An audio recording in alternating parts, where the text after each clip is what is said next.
اس تکلیف کو صبر کے ساتھ برداشت کرنے سے۔ اگر وہ واویلا کرتا ہے، ناشکری کے کلمات کہتا ہے، تو تکلیف تو ختم نہیں ہوتی لیکن اجر زائل کر دیا جاتا ہے۔ تو اس لیے ہمیں ہر صورت کے اندر صبر کے دامن کو مضبوطی سے تھامنے کی تلقین کی گئی ہے، اور اہل ایمان کو یہ بھی سبق دیا گیا کہ جب انہیں کوئی بھی مصیبت پہنچتی ہے تو وہ کہتے ہیں انا للہ و انا الیہ راجعون، کہ ہم اسی کے ہیں اور اسی کے حضور پلٹ کے جانا ہے۔ تو یہ وہ امر ہے کہ جو ان کی طبیعت کے اندر ٹھہراؤ پیدا کرتا ہے اور ان کی زندگیوں کے اندر اللہ تعالیٰ جل شانہ پر جو یقین ہے اس کا پتہ دیتا ہے۔ اگر مصیبت کو اللہ کی طرف سے سمجھ کے، مان کے صبر کیا جائے، اس کو مقدور سمجھا جائے، اس پر واویلا نہ کیا جائے، اللہ کی نافرمانی کا کوئی کلمہ نہ بولا جائے، اپنے عقیدے میں تزلزل نہ آنے دیا جائے، اپنے رویوں کی خوبصورتی کو زائل نہ ہونے دیا جائے، تو اس کا مطلب ہے کہ وہ شخص مومن ہے، اس کا یقین ہے کہ یہ اللہ کی طرف سے ہے۔ تو پھر اس کے یقین کے صلے کے اندر اللہ اس کو پھر ہدایت قلب کا چراغاں نصیب کرتا ہے۔ اور فرمایا واللہ بکل شیء علیم، اور اللہ ہر شے کو جاننے والا ہے، اسے پتہ ہے کہ کسی پر مصیبت نازل کیوں کرنی ہے،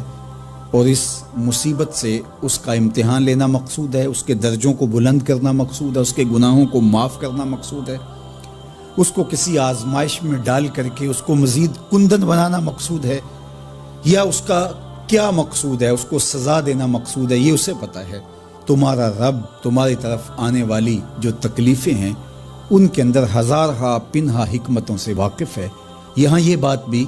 سمجھنے کے قابل ہے کہ جو شخص مصیبت کے آنے پر صبر اور استقامت کے ساتھ اس سے نپٹتا ہے اور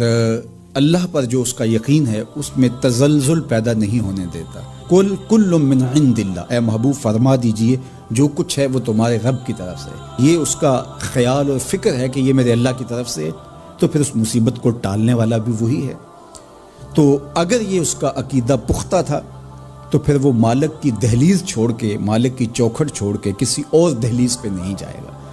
کسی اور چوکھٹ پہ نہیں جائے گا، وہ اس مصیبت کو دور کرنے والا مؤثر حقیقی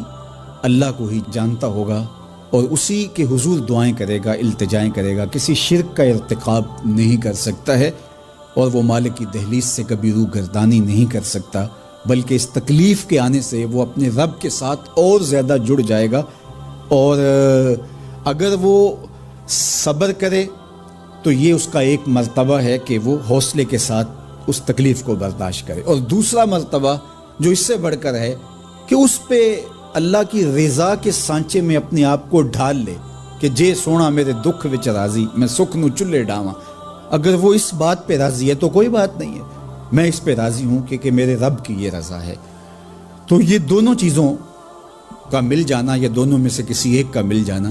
یہ اللہ کی طرف سے اس کو دیا گیا انعام ہے جو اس مشکل حالات میں اس کو حاصل ہوتا ہے۔ اب وہ کس کیفیت میں ہے اللہ تعالیٰ اس کو خوب جانتا ہے، کہ وہ اس پہ صبر کر رہا ہے یا اس کا اندر ڈول رہا ہے، اس کا عقیدہ کمزور تھا اور وہ کمزوری کے باعث جو ہے وہ تزلزل کا، تذبذب کا شکار ہو گئے، تو یہ تمہارا رب خوب جانتا ہے۔ تو تمہارے سینے کے اندر چھپی ہوئی کیفیت تمہارے رب کے علم میں ہے۔ حضور علیہ الصلوۃ والسلام نے فرمایا کہ مومن کا معاملہ بھی بڑا عجیب ہے، کہ اسے اگر تکلیف ہوتی ہے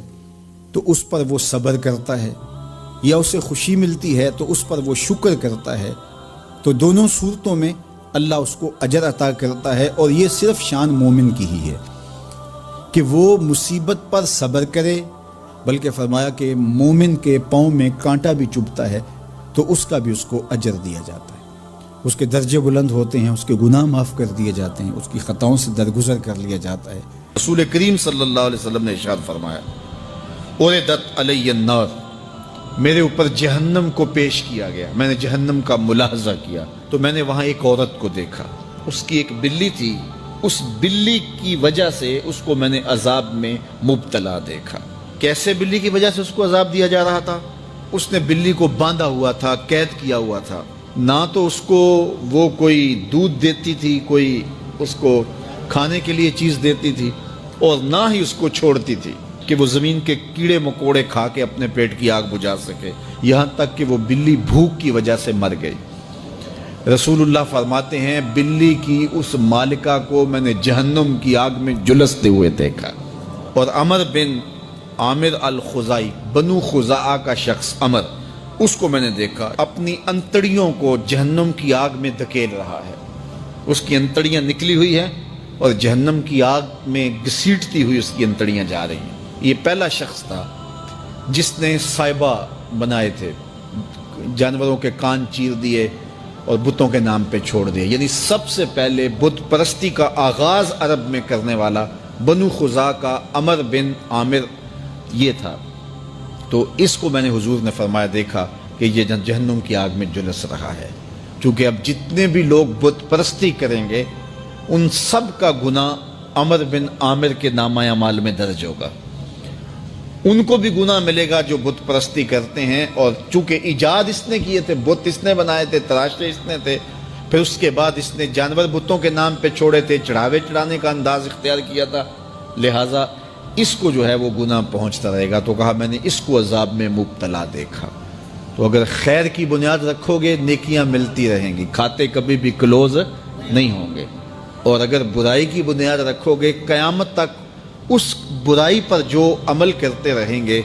اس کا گناہ بھی کھاتے میں پڑتا رہے گا۔ اللہ اکبر۔ تو ہمیں اچھائی کی طرح ڈالنی چاہیے، نیکی کی طرح ڈالنی چاہیے۔ آقا کریم علیہ السلام نے ایک موقع پر فنڈ مانگا تو ایک شخص نے اٹھ کر کے پیش کیا، تو جب اس نے پیش کیا تو اس کے دیکھا دیکھی دوسرے بھی کھڑے ہو گئے، دوسرے بھی پیش کرنے لگے۔ بعض کا سارے خاموش ہوتے ہیں، کوئی ہمت نہیں کرتا، تو ایک کھڑا ہوا تو اس کو دیکھ کے دوسرے بھی کھڑے ہو گئے۔ تب حضور نے فرمایا تھا من سنّا فی الاسلام سنتن حسنتن فلہ اجرھا، جس نے اسلام میں کوئی اچھا طریقہ رائج کیا اس کو اس کا اجر ملے گا، اور پھر اس کی دیکھا دیکھی جس نے بھی کوئی اچھا کام کیا اس کا اجر بھی اس کے اجر کی کمی کے بغیر اس کے کھاتے میں بھی داخل ہوتا رہے۔